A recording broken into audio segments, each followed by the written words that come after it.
The Z Fold 3 has been out since last August, and it's been a lot of updates since this phone has came out. Now, I want to love this phone so much, and from time to time, I charge the phone up, I update it, and I start to use it.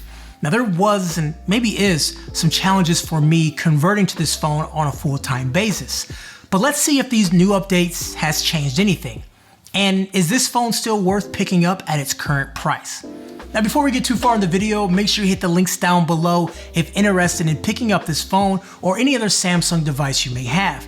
This is one of the best ways to support my channel outside of subscribing and ringing that bell notification. The Z Fold series is ahead of its time, starting off with the clunky and downright fragile Z Fold 1, then the more durable but a little bit clunky Z Fold 2. And now we have a more refined and durable Z Fold 3. This is the first Z Fold that was even worth considering. It's $1,500, which doesn't sound so expensive considering what the S22 Ultra costs and the iPhone 13 Pro Max costs. And Samsung has always thrown in aggressive trade-in deals.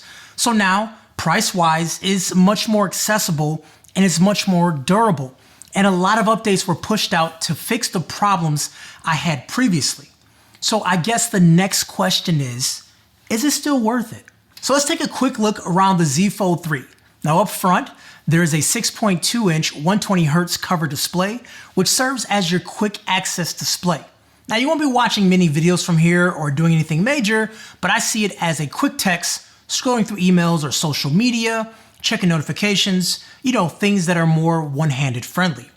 Then when you're ready to do something more like make a post, compose an email, or just really get some heavy reading done, then you open up the 7.6-inch 120Hz display, and it never gets old. This display is bright, colorful, and it has HDR10+. So watching YouTube content with HDR, it looks good. And then when watching content on Amazon Prime Video, this is the best you can get on any mobile device I have ever seen. And to top it off, the display has a built-in camera under the screen. Now this camera may not be the best from a visual standpoint, but from a tech standpoint, it is super cool to see. Now, if you're doing video calls, I say the camera is just fine, but if you're taking pictures and doing actual video, it's not that great. On the side, you have your power button, which doubles as a fingerprint scanner, which I enjoy using much more than the in-display fingerprint scanner. It's more accurate and it's just faster overall. Then you have a volume rockers, and then the other side is just the hinge. Now, speaking of the hinge, over the time using the phone, the hinge is still rock solid. Samsung made a point to test the hinge fully with the Z Fold 3. It has gas in the chambers that can push out anything that doesn't belong in there. Now, I'm not saying that fixes everything, but it is much more solid. Now, with the last 3 or 4 years, I don't know, but I'd say it's still as smooth as it was day one. Now, the camera system on this phone is solid. It's not where the S22 is, but that's okay. You can still take great pictures and portrait mode and all those Samsung things you can do, and it has pretty good video. Now, I do love the cover display that can act as a viewfinder so you can take a selfie with the back camera, giving you a much better shot. Also, the whole 7.6-inch display can be your viewfinder for taking pictures and videos too, so that has a huge advantage over any other phone. Now, this phone truly shines when it comes to doing more than one thing at a time. For example, watching a football game and checking fantasy sports simultaneously, or something more productive and boring like pulling up an email while on that Zoom call. There are so many more opportunities with the Z Fold 3 being more productive overall.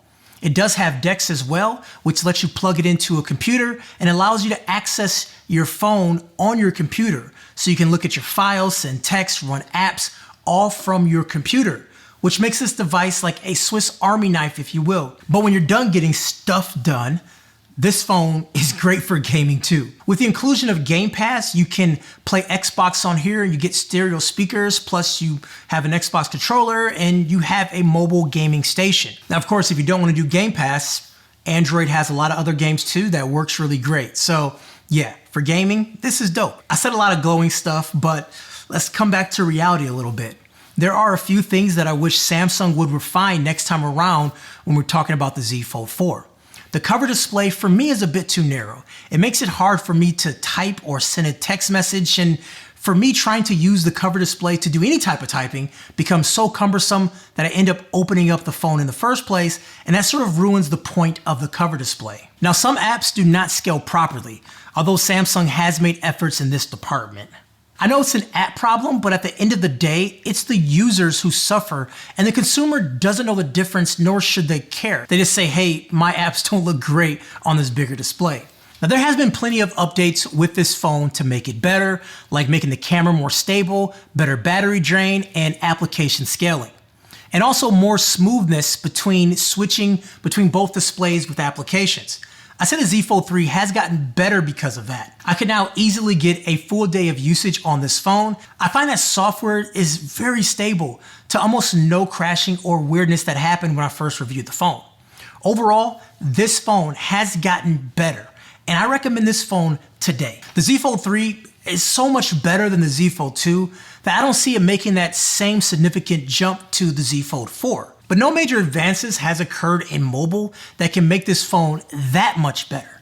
But of course, August is just around the corner. You can always wait for the next best thing, but the current best foldable is actually here.